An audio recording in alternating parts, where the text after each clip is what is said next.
I just wanted to let everybody know that before making this video, I had fished around for this huge encyclopedia that I have at home, which is entirely about the ocean. I reread it because the last time I picked it up was when I was 11, so you can imagine a kid just running around with a bunch of random fish facts at their disposal, like, hey, did you know that for seahorses, the males get pregnant and give birth? Followed with a, huh, yeah, honey, that's great. Finally, my knowledge will be of use today. You will all learn about the ocean. Hi, my name is Kayla Aurelia Budiono, and I am from Institut Teknologi Bandung. I am here today to deliver my speech for GROW 2023 with the tagline, take care of nature, take care of the future. Around the age when I was obsessed with that book, we visited the beautiful island of Bali, and my parents took me to go sea walking. Basically, you role play as Sandy Cheeks in Bikini Bottom. You put on a heavy astronaut helmet, then you take a dive to the ocean floor, and you take a stroll amongst the colors fleeting around you. That was the very first time I got to know fish swimming in something other than a spicy hot pot. I was entranced. Fast forward to now, the reality is bleak.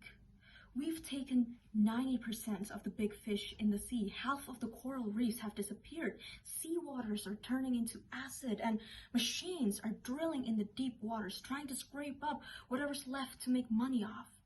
It is sad and grim. The vital blue heart of this planet is unlike what we once knew as a bright-eyed child. You may not realize it, but with every one of your inhales and exhales, you are connected to the sea, no matter where on earth you live. The ocean is the one that regulates temperature, controls weather and climate. It shapes Earth's chemistry. Without water, there is no life, no ifs or buts. There is substantial proof that our beginnings, the very origins of life on Earth, can be traced back to the ocean. Deep under the seas, there are these hot vents, much like geysers, where minerals from the Earth's crust reacts with the seawater.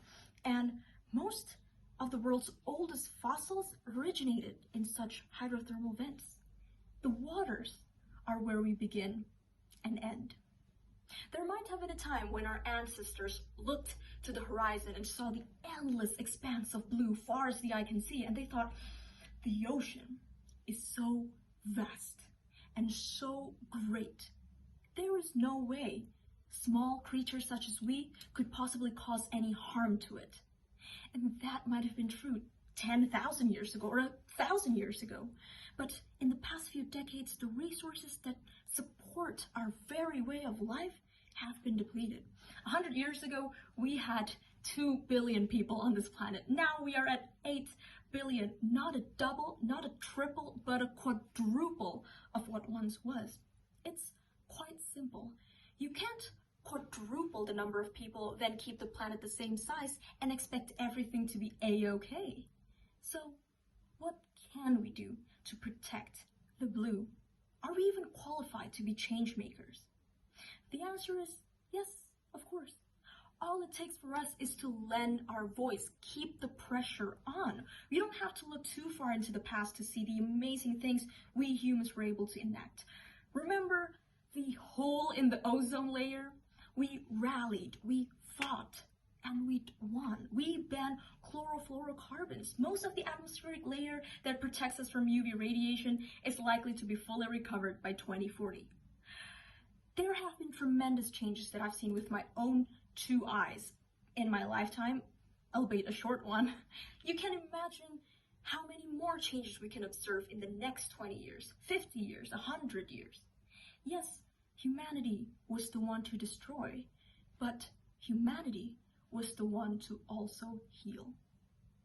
Just as the sea is an open and ever-flowing reality, we as its inhabitants must continuously adapt.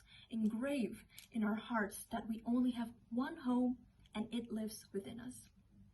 In the words of the late Pacific academic Teresia Teaiwa, we sweat and cry salt water, so we know that the ocean is really in our blood.